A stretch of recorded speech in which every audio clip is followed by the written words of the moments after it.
आरंभ हो जाइछि नृत्य संगीतर महाकुंभ अर्कक्षेत्र कोणार्क मुक्ताकाश रंगमंच रे 36तम कोणार्क उत्सव सह चंद्रभागार स्वर्णाभ बेलाभूमि रे देश विदेश बालुका कला प्रदर्शनी आयोजित 36तम अंतर्जातीय कोणार्क नृत्य उत्सव को उद्घाटन करिसेंती मुख्यमंत्री मोहन चरण माझी। प्रथम संध्यारे शास्त्रीय ओडिसी नृत्य एवं संगीत कार्यक्रम प्रथम पर्यायर भुवनेश्वर सोनाली महापात्र एवं साथी ओडिसी नृत्य रे परसिथिले हनुमान चालीसा छंद लय ताल एवं संगीतर समन्वयर नृत्य माध्यम भक्त एवं भगवान को मधुर संपर्क बखाणी जहाँ भक्ति रसरे भिजाई देइथिला।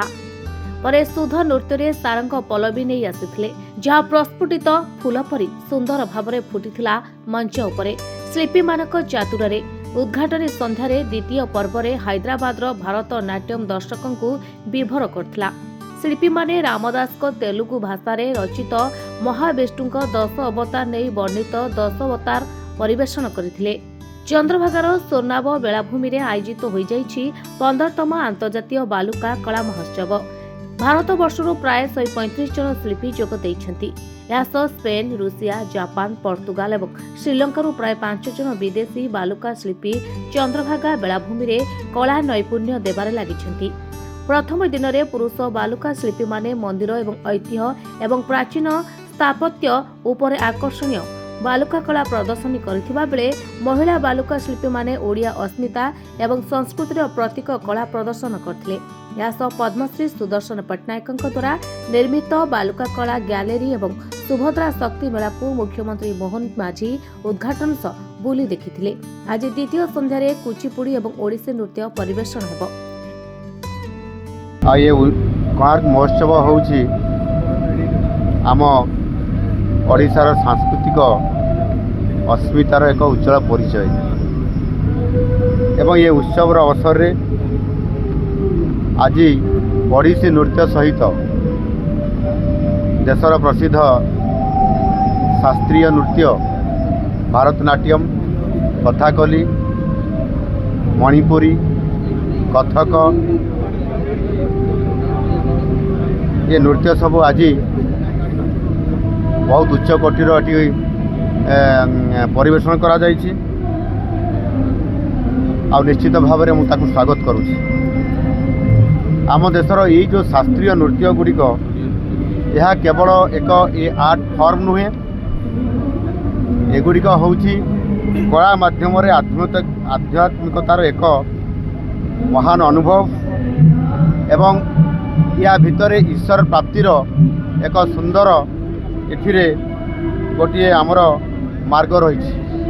ताकू आधार करी आमर जो ये शास्त्रीय नृत्य माध्यम ताकू परिवेषण करी ईश्वर प्राप्ति करने बहुत बड़ गोटे ये जो मार्ग रही से आज ये चमत्कृत भाव में से या परिवेषण भी करी जो आमर देशर जो सांस्कृतिक संपद रही या बंचाई रखापी एभली एक सुंदर प्लाटफर्म जोटा कि कोणार्क महोत्सव। ये कोणार्क महोत्सव निश्चित भाव में जोठी समुद्र तटरे कोणार्क मंदिर बैकड्रप रे आज एभली एक चमत्कार भाव में ताकू साजसज्जा भितर ये कार्यक्रम रखा जाइछि एवं सेथिपाई यह एक नृत्य परिवेषण खाली प्लाटफर्म नुह, एथिरे संपूर्ण भाव में आम ओडिसी नृत्य को जेभली भाव में आम ए प्लाटफर्म आज करुचु यह देश एवं विदेशर समस्त शास्त्रीय नृत्य प्रेमी एवं कलाप्रेमी जो मैंने अच्छी से किभली भाव में आम सारा विश्व दरबार रे ए कोणार्क मंचरू आज प्रदर्शन करुचु यह निश्चित भाव में आज सारा विश्व दरबार भी देखुची आ गोटे बहुत बड़ आज आमर ओडिया अस्मिता सांस्कृतिक अस्मितार ये गोटे बड़ परिचय सृष्टि पारिछि। आ सेतिपाई आज जो आमर ये कार्यक्रम जो आमर सरकार जो विभाग तरफ आमर ये होची आमर सांस्कृतिक विभाग पर्यटन विभाग ओडिशा सरकार तरफ जो आयोजन करा जाइछि एथिरे मु निश्चित भाव में समस्त जो मैंने आयोजन कर धन्यवाद देवी। सर्वोपरि आमर डेपुटी सीएम प्रभाती अपा एवं ये जिलार समस्त आमर विधायिकागण ये उपस्थित रही ये कार्यक्रम को सफल मंडित कर धन्यवाद देउछि। यह सहित अंतर्जातीय बालुका महोत्सव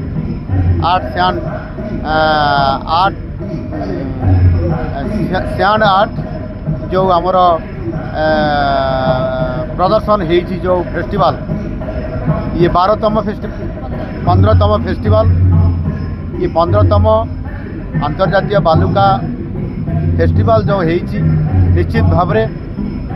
अनेक देशरू जो बालुका शिल्पी मानकर प्रतिनिधित्व एवं गोटे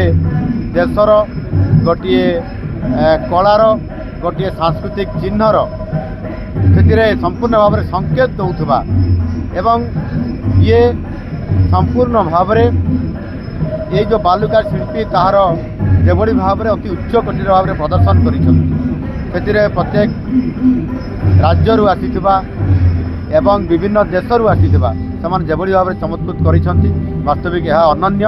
एवं एभली एक आमर यही चंद्रभागा तटरे जो ये कार्यक्रम करिसंती प्रतिवर्ष होउची ताकू मु स्वागत करुची एवं यह द्वारा बहुत बड़ा गोटे एथिरे आमर ए आर्ट उपरे एवं बालुका शिल्पी उपरे जो कार्यक्रम करा जायछि यह निश्चित भाव में मुझे स्वागत करुँ 140 जन शिल्पी पार्टिसिपेट कर भारतर सबुठु बड़ बालुका कला महोत्सव जोटा कि ओडिशा पर्यटन विभाग द्वारा एक आयोजित करा जाउछि एवं ए वर्ष 15तम एवं भारतर विभिन्न प्रांतर सब शिल्पी मैंने आसंती बाहर मध्य आसंती आज फेयर फेस्टिवल्स एवं ता सहित मनुमेंट्स पर थीम थिला एवं सब शिल्पी मैंने चमत्कार भाव में कला को प्रदर्शित करिसेंती एवं आम पई सबुठु सौभाग्य जे ऑनरेबल सीएम मोहन चरण माझी सार आज उद्घाटन कर कहबी जे मु आमर ए कोणार्क उत्सव रे जो ओडिसी नृत्य सोनाली महापात्र ट्रुप्र देखिली आउ आनंद शंकर ट्रुप चेन्नई रो देखिली मु देखिक बहुत अभिभूत होइछि आउ बहुत खुशी लगुच जे आमर एठी ओडिसी संस्कृति ओडिसी कला जाकि विश्व दरबार रे पहुँची पारिछि आम मैंने सेठी गोटे श्रेष्ठ आमर गोटे सेठी नाम करि पारिछु आमर ओडिया अस्मितार गोटे स्वाभिमान जो अच्छी से स्वाभिमान आमर ओडिसी नृत्य जगन्नाथ संस्कृति सबू आमर गोटे स्थान पाई पारिछि आउ ए जो एटमॉस्फेयर जो होइछि एम्बियंस सेटा बहुत बहुत सुंदर आउ क्लाइमेट भी वेदर भी बहुत सुंदर अच्छी सबु किछि डेकोरेशन ठू आरंभ करी आमर चित्रकला प्रदर्शनी सैंड आर्ट फेस्टिवल सबु किछि रे देखिले आ सरीबनी आ प्रशंसार भाषा जो रहिबो से बहुत सीमित रही बहुत अभिभूत होइछि आहुरी 4 दिन आमर उत्सव हबो से 4 दिन मोर आहुरी आसियाकु इच्छा और मु आसीबी मध्य आज आमे प्रथम भागरे मंगलाचरण करथिलु सूर्य मंगलाचरण करथिलु तापरे हनुमान चालीसा उपरे हेतिला तापरे हमर सारंग वृंदावन सारंग पल्लवी हेतिला तापरे आमे 4 जुग देवी को उपरे स्तुति परिवेषण करथिलु केमती लागुची आज आपण एटे नृत्य करिकरी आशा बहुत खुशी लागुची एटी परफॉर्म करिकरी बहुत चेष्टा पर आज आम ये अपॉर्चुनिटी पाइछु परफॉर्म करिया पई आज आमर कह गले बहुत दिन गोटे स्वप्न पूरण होती कि आम अंतर्जातीय कोणार्क फेस्टिवल रे परफॉर्म कर समस्त को धन्यवाद ओडिशा गवर्नमेंट को धन्यवाद ओटीडीसी को धन्यवाद और सीएम सर को बहुत धन्यवाद कि सी आसिक मंच पर हमको संबोधन कले। ये जो सैंड वर्क जो आर्ट देख रहे हैं हम लोग ये बहुत एक्स्ट्रॉर्डिनरी है, ये बहुत अच्छा है। ऑल ओवर इंडिया से लोग आना चाहिए ये इंटरनेशनल सैंड आर्ट फेस्टिवल देखने के लिए बिकॉज इट्स वेरी ब्यूटीफुल। मेरा तो फर्स्ट टाइम है ये बट ये बहुत अच्छा लग रहा है। जो भी ये आर्टिस्ट काम कर रहे हैं, ये आर्ट जापान से आए हैं, श्रीलंका से आए हैं, रशिया से आए हैं। Beautiful, it is very beautiful, very innovative, बहुत अच्छा कलाकृति दिखा रहे हैं यहाँ। कोणार्कରୁ ମଳୟ ବେହେରାଙ୍କ रिपोर्ट संचार लाइव।